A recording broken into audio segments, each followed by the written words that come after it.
Well, But it's I can interesting. be It's a hopeful bit about like it. artificial intelligence. A lot of it is incredibly exciting and, wildly, like, you can go into wild new frontiers of potential. And of course, there's another part of me thinks this is going to be incredibly dangerous because the wrong people will get their hands on AI and do bad things with it.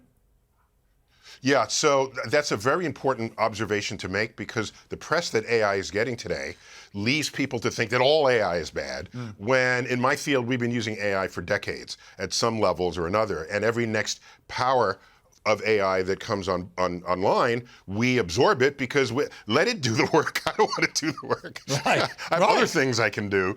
Yeah, so yeah, it shouldn't indict the entire enterprise of AI, because you can imagine some parts of AI turning rogue.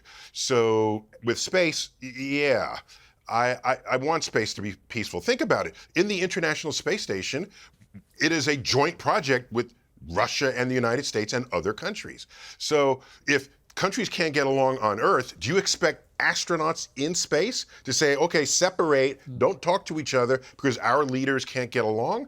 That's almost childish to expect that when you have scientists and engineers in space doing real interesting work for the There were benefit of our two species. stories, Neil, that when I saw them, I thought of you immediately. One is that scientists at NASA have announced the existence of a possible planet that could sustain life. Tell me about this. Yeah, so that's the James Webb Space Telescope, if it's the new story I'm thinking about. It has the power to observe the atmosphere and the chemical composition of the atmosphere of exoplanets if the planet passes in front of the host star. Light from the host star will move through the air, and the chemicals in the atmosphere will leave its fingerprint in the spectrum that we receive. And it found methane, it found carbon dioxide, and consider these as biomarkers.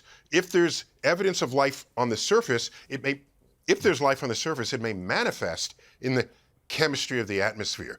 And it's in the Goldilocks zone, where you can sustain liquid water.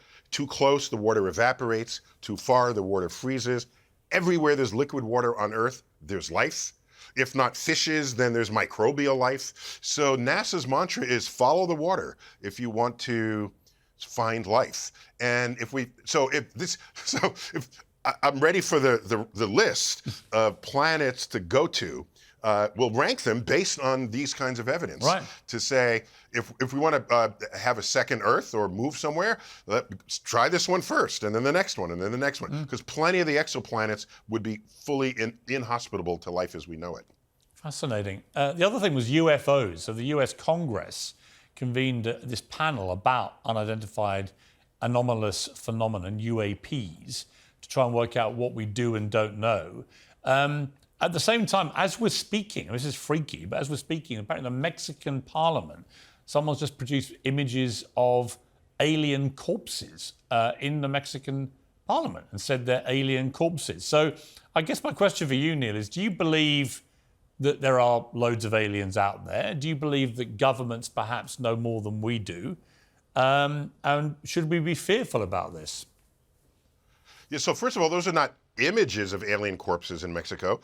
Those are presented as actual alien, mummified aliens from like 1,000 years ago. So here's what you do. When we went to the moon, we brought moon rocks back, and NASA allowed scientists of the world to analyze those rocks.